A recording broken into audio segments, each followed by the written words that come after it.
Est-ce que tu peux offrir une bonne offrande d'acclamation à Jésus? Amen. Alléluia. Nous pouvons reprendre nos places. Que le nom du Seigneur soit béni. Amen, amen. Amen, amen. Grande ma joie d'être là ce soir. Je partage un court message avec nous que nous avons intitulé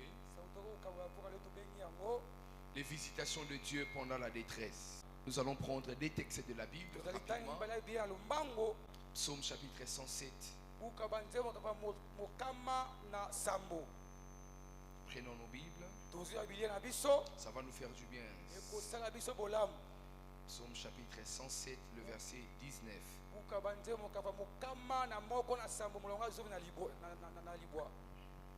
Vous y êtes. La Bible déclare, dans leur détresse, ils ont crié à l'Éternel et il les a délivrés de leur angoisse. Le verset 20, il envoya sa parole et les a guéris. Il les a fait échapper à la tombe. Parole du Seigneur. Nous allons prendre 1 Roi chapitre 17, le verset 1er. 1 Roi chapitre 17, le verset 1er.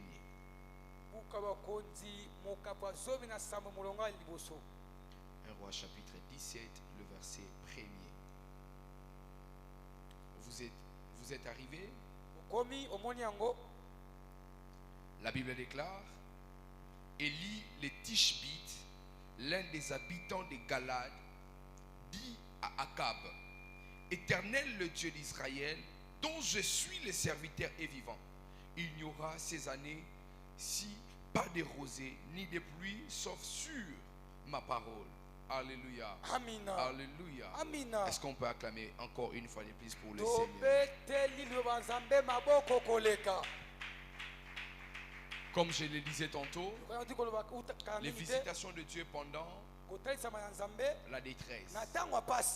Deux mots très intéressants. Visitation et puis détresse.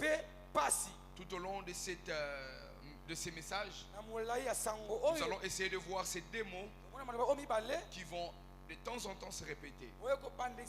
Et je suis plus que convaincu que par cette parole, le Seigneur mettra quelque chose de particulier dans votre vie.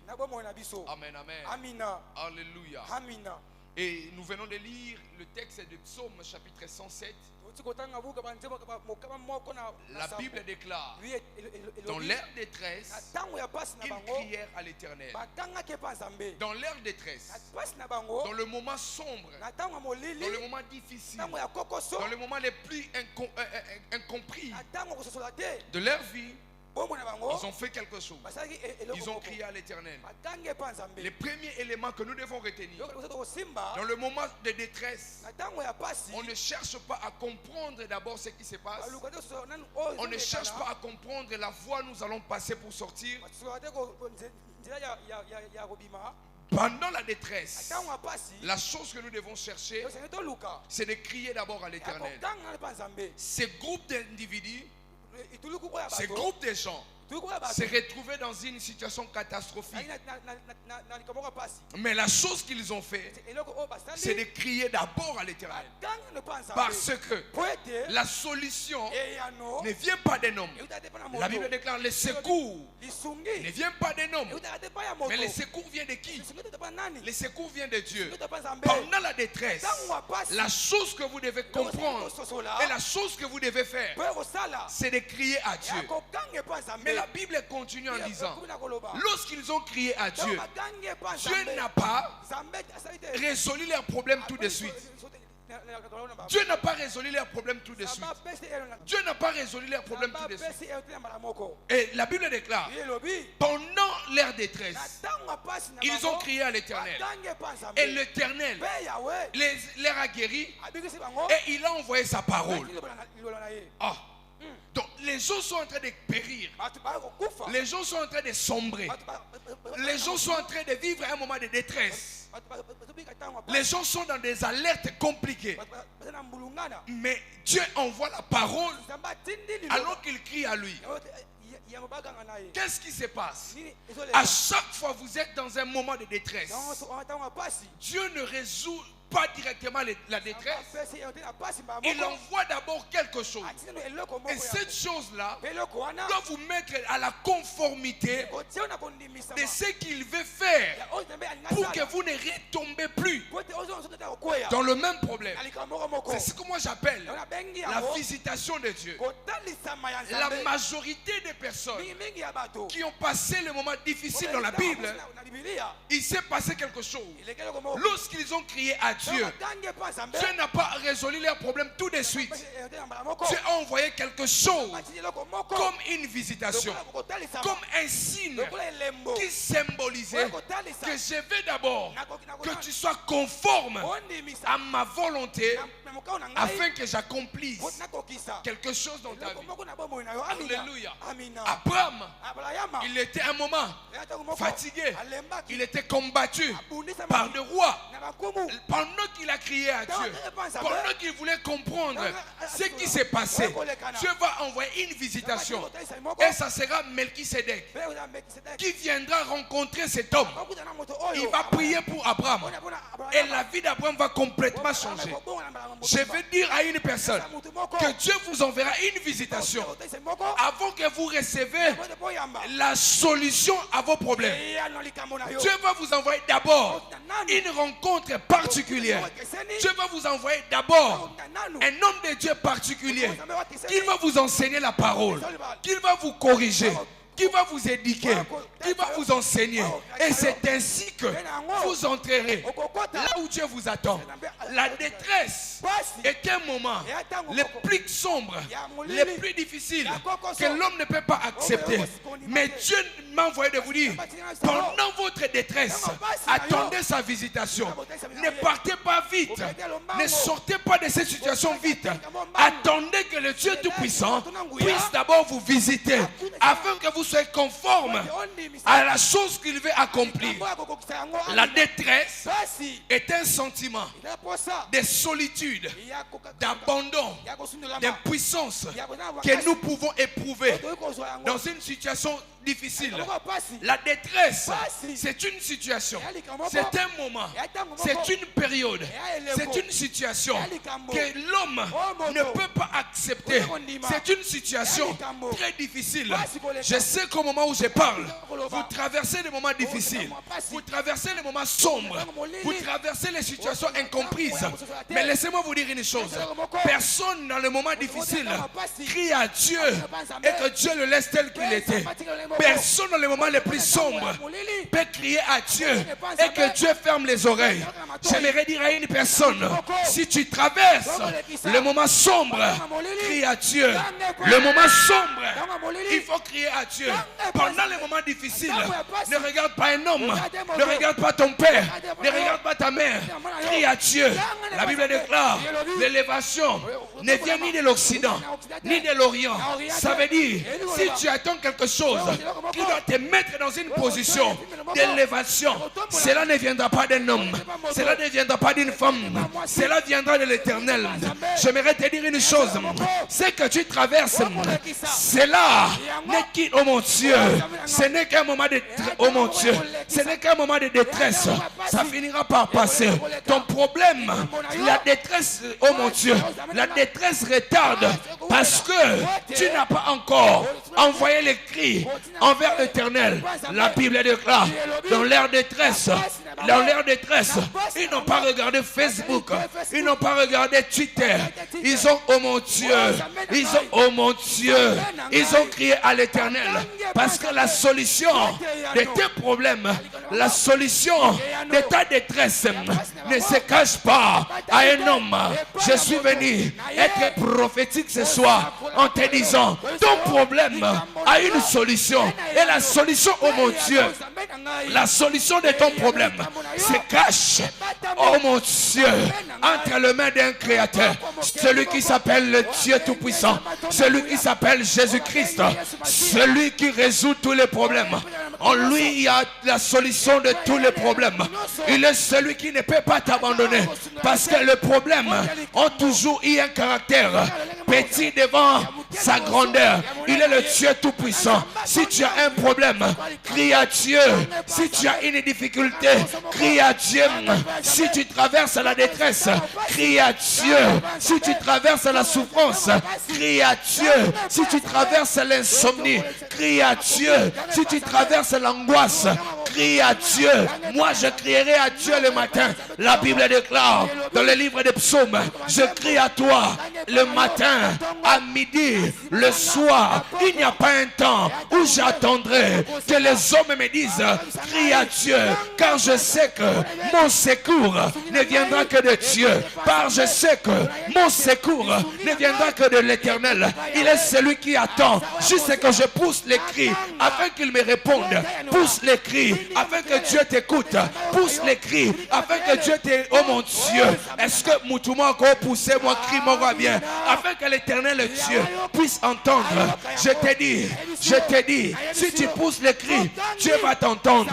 Si tu parles, Dieu va t'écouter. Le problème c'est que tu regardes la détresse. C'est pourquoi tu n'arrives pas à regarder la solution. Bien-aimé dans le Seigneur, le Dieu que je te prêche, il est celui qui peut aller chercher dans la poussière l'indigent, les pauvres, les souffrants. C'est lui qui est dans la détresse et trouver les mécanismes de lui donner une place parmi les grands. Je l'ai déjà dit ici, là où il y a les grands, il n'y a pas de chaises vides.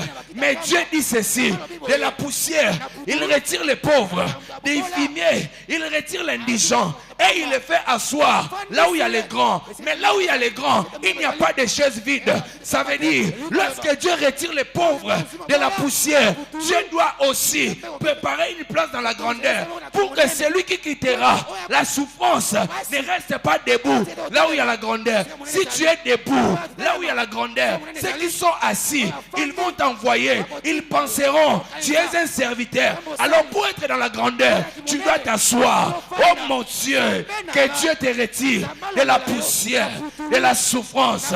Oh mon Dieu, est-ce que je peux te dire que Dieu te retire du mépris, de la détresse et qu'il te donne la place qu'il te faut.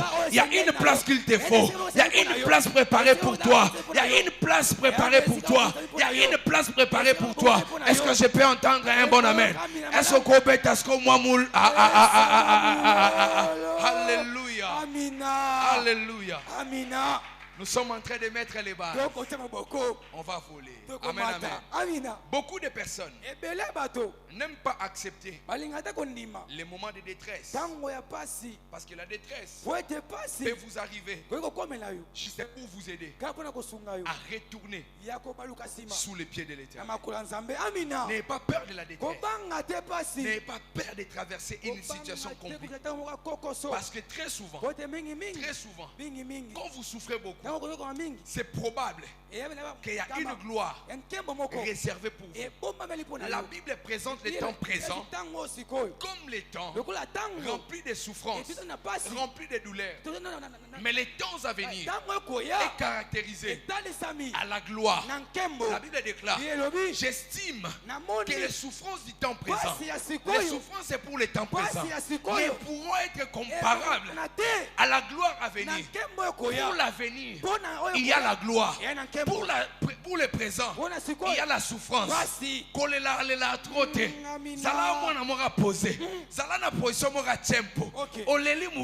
Mais tu regardes la gloire du temps à venir.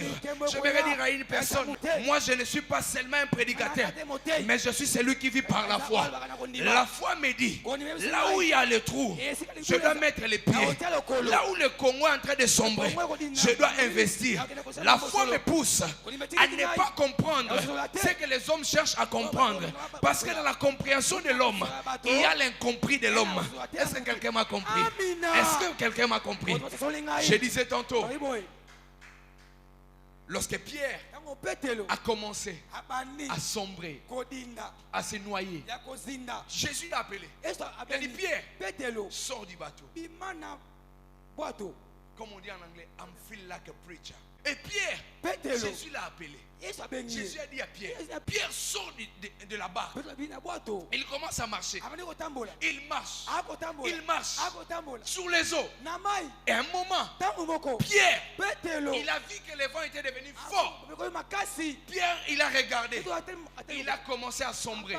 Il a commencé à passer par la détresse.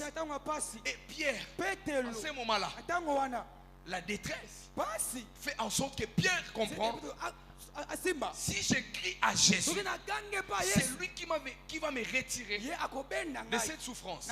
C'est comme je disais, la détresse est aussi un signe qui vous attire sous les pieds de l'Éternel.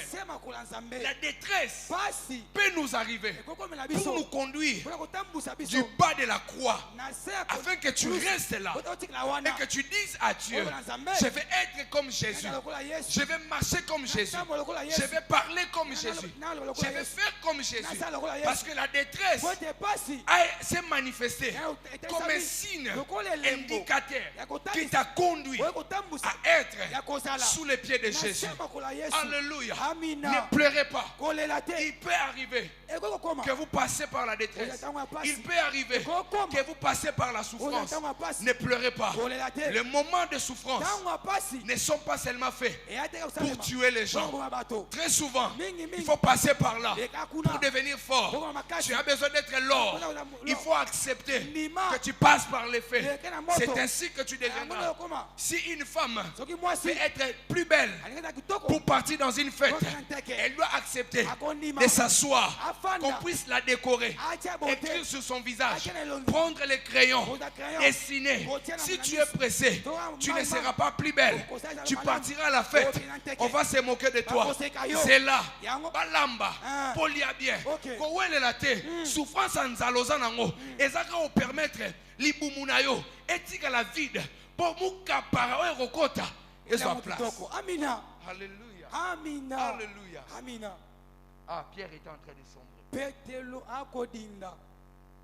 Mais il a crié à Jésus. Il a crié à Jésus. Oui, Dieu peut nous faire passer par la détresse. Et il peut nous faire passer par là. Et il peut changer quelque chose. Mais n'oubliez pas, l'ennemi peut nous imposer le moment de détresse. Et c'est quelque chose que vous devez refuser. L'ennemi peut imposer un moment d'angoisse. L'ennemi peut vous imposer un temps de souffrance sans fin. Et si vous ne refusez pas cela restera intact. Moi je refuse que l'ennemi m'impose la solitude. Tu ne m'as pas donné un amen. Nous refusons que l'ennemi nous impose la solitude. Nous refusons que l'ennemi nous impose un moment d'abandon. Nous refusons que l'ennemi nous impose un moment d'impuissance. Nous refusons que l'ennemi nous impose un moment de détresse. Au nom de Jésus-Christ. Alléluia. Alléluia. Et quand l'ennemi vous impose le moment de souffrance, le moment de détresse, faites comme dans Psaume chapitre 107. Dans leur détresse, ils crièrent à l'Éternel. Et pendant le moment de détresse, les moyens que Dieu peut comprendre, c'est à travers les cris. Est-ce que tu peux crier à Dieu? Est-ce que tu peux pousser un grand cri à l'Éternel? Dans Psaume chapitre 118, le verset 5, la Bible déclare: du fond de la détresse, j'ai fait appel à l'Éternel et il m'a répondu. Alléluia. Du fond de ma détresse, j'ai crié à l'Éternel et il m'a secouru. Dieu peut vous secourir, mais seulement il faut crier à lui. Alléluia. Alléluia. Mon message s'est construit plus sur la vie d'Élie le Tishbite. Alléluia. Alléluia. Alors, cet homme, c'est un grand prophète de l'Éternel. C'est quelqu'un qui a accompli de grandes choses avec Dieu. Vous savez, Élie est le seul prophète jusque là, selon mes recherches, on l'a mis dans la même disposition que Moïse. Et voire même avant que Jésus ne puisse aller mourir, il a parlé avec Moïse. Et il a parlé avec Élie. Il pouvait parler avec Aaron. Parce qu'Aaron a servi avec Moïse. Il pouvait travailler avec Aaron. Parce qu'Aaron avait reçu le sacerdoce. Mais Dieu a préféré qu'il soit Élie le Tishbite. Parce que celui-ci, il était un grand. Et cet Élie le Tishbite, il était le père spirituel d'Élisée. Élisée, il était le père spirituel de Géasi. Alléluia. Mais je vais vous dire une chose. Vous regardez ce que Élisée a accompli. Élisée a accompli. Il a reçu le manteau auprès de son père Élie. Mais je vais vous dire une chose. Élie dont je suis en train de vous parler, le Tishbite, c'est lui qui a parlé. Et il a fermé la pluie pendant 3 ans et demi. Mais cet homme, il a passé un moment de détresse. Élie, il a fait tuer le prophète de Baal. Élie, il a appelé les feux. Le feu est descendu. Mais celui-ci, il a appelé les feux. Et le feu est descendu. Mais celui-ci, il a connu ce qu'on appelle la détresse. Les souffrances, les souffrances, même si vous êtes prophète, ça ne vous échappera pas. Alléluia. Les fils de Dieu, il était glorifié depuis le ciel. Mais la Bible déclare, il a accepté la souffrance. Il a méprisé l'ignominie. Parce que il avait une gloire qui lui a été réservée. Peu importe votre titre honorifique, votre apostolat, qu'il soit dans le ministère, dans le service, au travail, à l'étude, à l'école, vous passerez par un moment de détresse. Le problème est que quand tu traverses le moment de détresse, comment est ton attitude?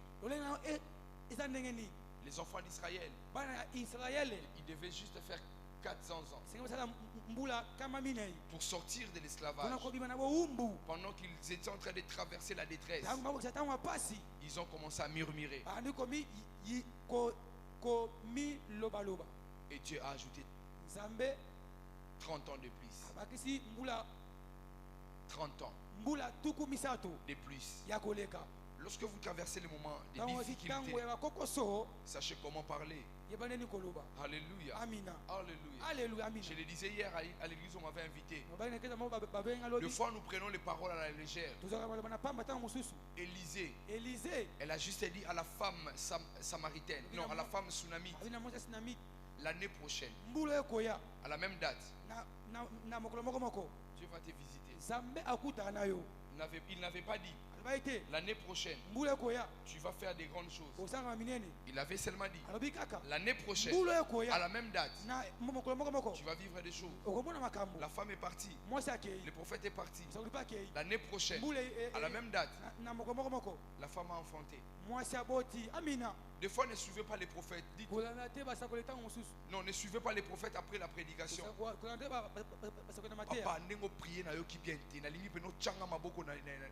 non. Les paroles qu'un roi de l'Éternel libère, surtout du haut de la chair, sous la transpiration de l'onction, ne prenez pas ça à la légère. Alléluia. Alléluia. Alléluia, papa. Ne prenez pas ça à la légère. Ce sont de simples paroles, mais qui peuvent changer littéralement votre vie.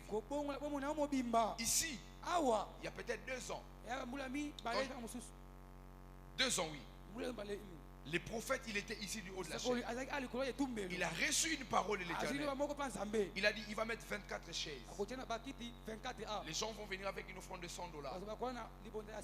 Vous déposez l'offrande et il va vous bénir. J'ai pris mon portefeuille. Je suis venu devant. J'étais, je crois, l'avant-dernière personne. Pendant qu'il était en train de prier pour les gens, il m'a sauté. Il a prié pour la dernière personne et il est revenu vers moi. Pendant qu'il priait, je me souviens de quelques paroles qu'il avait dit. Il n'avait pas beaucoup prié. Il n'avait même pas mis le micro. Il m'a dit, mon fils, autrefois, tu étais un prince. Mais aujourd'hui, je t'établis comme un roi. Et il a dit, l'esprit qui marche avec moi marchera avec toi. Et il m'a dit, tu auras plusieurs facilités dans le domaine des finances. Amen. Je suis dans la joie, une joie immense. Ceux qui font comme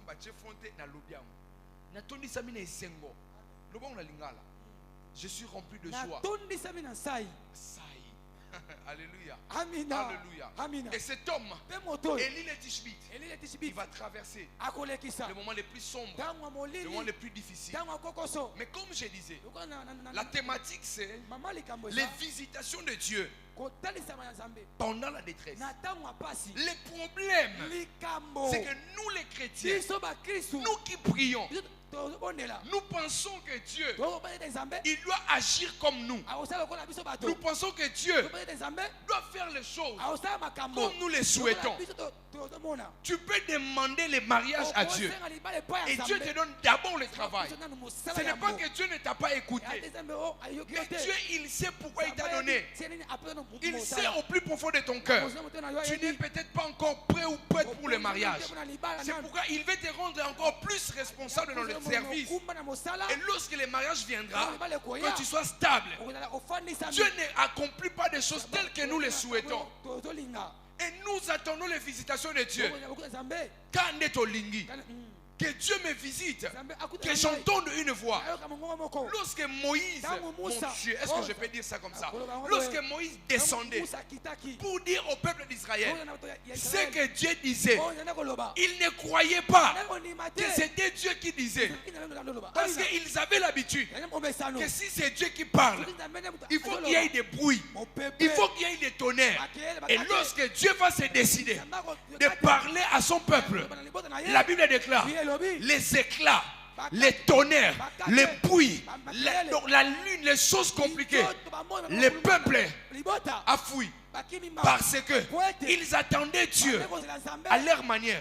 N'attendez pas la manifestation de Dieu à votre manière. Oh, moi je vais faire le service. Il faut que je voie d'abord la personne qui est habillée en blanc puisse tomber, puis je vais comprendre que la présence de Dieu est là. Non, tous les jours Dieu ne fonctionne pas avec vous de la même manière. Alléluia. Alléluia. Si vous comprenez ces choses, vous n'aurez pas de difficultés dans votre ministère. Même pas dans le service. Dieu ne fonctionne pas avec vous tous les jours de la même manière. Regardez les vidéos du prophète Jean Toto il y a cela 10 ans. Un excellent prédicateur sur la sagesse est destiné. Regardez actuellement un excellent prédicateur dans le domaine de délivrance. Parce que Dieu, il est un Dieu de multisystèmes.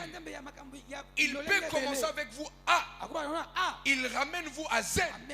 Et puis vous ramène à G. Le problème avec Dieu, c'est qu'il ne commence pas au commencement. Il peut commencer à la fin. Juste pour vous mettre au commencement. Le problème avec nous, nous voulons comprendre Dieu. Dieu, on ne le comprend pas. Dieu, on le croit. Dieu, on ne le comprend pas. Dieu, on le croit. Abraham, il a douté. Il a dit à mon âge, je m'en vais sans enfant. C'est Eliezer de Damas qui sera mon héritier. Il voulait comprendre Dieu. Dieu a dit dans ton corps, j'ai le mécanisme de te donner le courage, de te donner la force d'aller vers ta femme et te donner un enfant. Ne comprends pas Dieu. Crois seulement. Alléluia. Alléluia. Et je vais vous partager le 3 visitation que Élie, le Tishbite, a vécu. Je disais au départ, on a comparé Élie le Tishbite avec Moïse, par ceux qui font les exégèses, ceux qui font les commentaires de la Bible. Ils pensent que Élie avait la même dimension que Moïse. Ils ont peut-être raison. Ils ont peut-être raison. Mais il se passe quelque chose sur la vie de Moïse. Et cela est différent avec la vie d'Élie. La plupart des fois, Dieu a visité Moïse. Dieu lui-même se faisait voir. Alléluia. La plupart des fois, Dieu voulait se présenter ou visiter Moïse. Soit Dieu va dire à Moïse, je passerai, tu me verras de dos. Il vient, Dieu lui dit, ici, ne t'approche pas, les liens est saint. Il voit les buissons en train de brûler. Mais en fait, il y avait les feux dans le buisson. Mais le buisson n'était pas en train de se brûler. Ça veut dire que Moïse, la particularité de ces visitations, il pouvait entendre Dieu de manière audible. Il pouvait voir Dieu de manière visible. Il pouvait contempler la présence de Dieu de manière tangible. Mais la différence avec Élie le Tishbite, Dieu ne se présente pas en lui disant, mon fils, mon serviteur, mon prophète, tu vas faire ceci, tu vas faire cela. La première visitation que j'ai énumérée, lorsque Dieu commence à visiter son serviteur Élie, les Tishbites, pendant le moment de détresse, Dieu lui dit ceci, tu iras au torrent de Kérit. C'est le corbeau qui viendra. Le corbeau viendra. Il va te nourrir. Élie peut-être attendait que Dieu le visite comme il avait visité Moïse. Parce que lui aussi, Élie, il est parti là où il y avait les arbres, là où il y avait peut-être les buissons, les arbres, les buissons. Peut-être là où il était, au torrent de Kérit, il y avait les arbres. Élisée s'attendait aussi que Dieu les visite comme il avait visité Moïse. Mais Dieu dit à Élie, ici, c'est les corbeaux qui viendront pour t'apporter la nourriture. C'est les corbeaux qui viendront plutôt pour t'apporter la nourriture. Les visitations de Dieu ne sont pas identiques. La manière dont Dieu s'est révélé au pasteur du Amen, ce n'est pas de la même manière que Dieu va se révéler au frère Shadrach. Si tu cherches que Dieu puisse se révéler à toi, comme il s'est révélé à moi, tu passeras à côté. Moi, par exemple, il s'est passé un phénomène. C'était pendant la francophonie. J'étais assis. J'ai vu la lumière. Je savais que c'était la lumière qui venait depuis le stade des martyrs. Je le savais au plus profond de moi. Quand j'ai vu la lumière frapper, la lumière a touché le ciel. C'était le premier jour de la francophonie. Et je me suis dit en moi-même, peut-être ça, c'est un appel de Dieu. C'est une visitation divine. J'entre à la maison. Je commence à prier. Je parlais en langue. Je disais à Dieu, si tu as préparé de me visiter, visite-moi. Et je ne sais pas comment. Je ne sais pas avec mon corps. Je ne sais pas avec mon esprit. Je ne sais pas avec mon âme. Je vois, je n'étais plus là. J'ai reçu une visitation de manière particulière. Mais cela n'a pas commencé par la prière, mais juste par une lumière qui m'a poussé dans la présence de Dieu et je suis allé quelque part. J'étais dans la retraite. Pendant la retraite, j'ai prié. J'attendais que Dieu me parle, que j'entende sa voix. J'essaye de dormir. Je vois le ciel s'ouvrir et je vois les hommes parler de nouvelles langues. Ils étaient tous habillés en blanc. Je pose la question, qu'est-ce qui se passe? Et on me dit, c'est les langues incomprises des hommes. Et à la fin on m'a dit, nage. J'ai commencé à prier sa vie de gloire. Le réciple racuva de la sauva de guerre. Reine comble de vaille de glacis. Quand j'ai commencé à parler en langue, j'ai senti dans mon esprit qu'il s'est passé quelque chose. Dieu va vous visiter, mais pas de la même manière qu'il a visité l'autre. La visitation de Marie ne sera pas la même visitation d'Élisabeth. Marie, elle reçoit Salie Marie. Mais Élisabeth, on passe par son mari. j'aimerais dire à une personne, n'attends pas que Dieu puisse te visiter comme il m'avait visité. Dieu ne va pas te donner l'argent comme il a donné au prophète. Tu ne construiras pas ta première maison à l'âge de 30 ans, peut-être à l'âge de 25 ans. Toi, crois au processus de Dieu. Toi, crois à ce que Dieu avait dit. Toi, crois, oh mon Dieu. Est-ce que tu peux croire que Dieu va te visiter d'une manière exceptionnelle? Lorsque vous lisez dans 1 Roi chapitre 17, le verset 3, Dieu a envoyé les corbeaux. Les corbeaux ont nourri son serviteur Élisée. Élie plutôt. Élie les Tishbites. Mais lorsque vous prolongez, Élie, il était toujours pendant le moment des souffrances, des détresses. Il a parlé. Il a dit, la pluie ne tombera plus pendant 3 ans et demi. Mais il ne savait pas. Lorsqu'il disait ça, lui aussi, il avait besoin de la pluie pour avoir de l'eau. Mais il a parlé. Il n'y avait plus de pluie. Il était fatigué. Il avait la détresse. Il passait par là. Il a dit à Dieu, visite-moi, parle-moi, je vais te voir. Il attendait que Dieu puisse le visiter, comme Dieu avait visité Moïse. Mais cette fois-ci, Dieu dit à son serviteur, je vais te visiter, mais par la femme qui s'appelle la veuve de Sarepta. La visitation de Dieu peut être un ange. La visitation de Dieu peut être un homme. La visitation de Dieu peut être un cahier. La visitation de Dieu peut être un livre. La visitation de Dieu peut être une prédication. La visitation de Dieu peut être un voyage. Ne comprends pas Dieu, crois à Dieu. Ne comprends pas Dieu, crois à Dieu. Ne comprends pas Dieu, crois en Dieu. N'explique pas Dieu, crois seulement. Ne n'explique pas des choses, crois seulement. Celui-ci n'avait plus quoi manger, n'avait plus rien.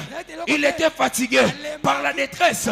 Il a dit, visite-moi. Dieu dit, je vais te visiter, mais tu passeras par la veuve de Sarepta. C'est ici, sera ta visitation. Dieu te visite, mais par la veuve de Sarepta. Dieu te visite par le corbeau. En lisant la Bible, dans 1 Roi chapitre 17, le verset 10, Élie, les Tishbites, arrive devant cette femme, la veuve de Sarepta. Elle n'avait pas beaucoup de choses. Elle n'avait que quelques peu de choses. Mais puisque c'était la visitation de Dieu, la Bible déclare, il a dit à la femme, prépare d'abord pour moi. Lorsque tu prépareras, tu ne manqueras plus jamais les repas. La visitation de Dieu, lorsqu'elle arrive dans ta vie, elle pourvoit aux besoins des personnes qui sont censées te faire du bien. Troisième visitation, Dieu a vu que son serviteur était dans la détresse. Il était en train de dormir. Il était fatigué. Il est en train de fuir. Il est en train de fuir. Akab, plutôt Jézabel. Il est en train de fuir. Jézabel était fâchée. Elle avait dit, si je ne fais pas de toi, Élie les Tishbites, la même chose que tu as fait à mes prophètes, c'est que je ne suis pas Jézabel. Akab essaye de parler à Jézabel. Jézabel ne veut pas l'écouter. Jézabel veut seulement tuer le oint de l'Éternel. Celui-ci, il est au torrent. Il est en train de se cacher. Il est en train de dormir. C'était difficile pour lui. C'était compliqué pour lui. Il était fatigué. C'était pendant la détresse. Mais celui-ci, my God, mais celui-ci, il va dormir. Il attend la visitation. Il attend voir le visage de Dieu. Il attend, oh mon Dieu, voir Dieu l'apparaître, lui donner le dos. Mais la Bible déclare dans 1 Roi chapitre 19, à partir du verset 5, Dieu va les visiter. Mais Dieu va envoyer un ange. Dans le verset 9, dans le verset 7 plutôt, Dieu va encore les visiter. Mais Dieu va encore envoyer un ange. Le problème c'est que Élie, il attend les visites de Dieu. Mais Dieu n'envoie pas des hommes. Dieu a envoyé seulement la veuve de Sarepta. Le problème, quand tu attends la visitation de Dieu, des fois Dieu n'appelle pas les gens pour venir vers toi. Dieu t'envoie vers les gens parce que ça fait partie des choses dans la Nanzambe.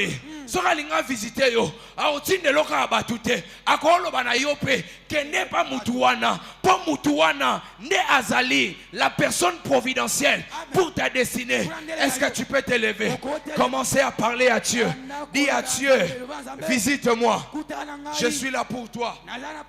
Loresa Parle-moi. Visite-moi. Je suis là pour toi. Alléluia. Amina. Alléluia. Amina. Alléluia. Amina. La rabat sobregadesh. Seigneur, visite-moi. Seigneur, visite-moi. Yahweh, visite-moi.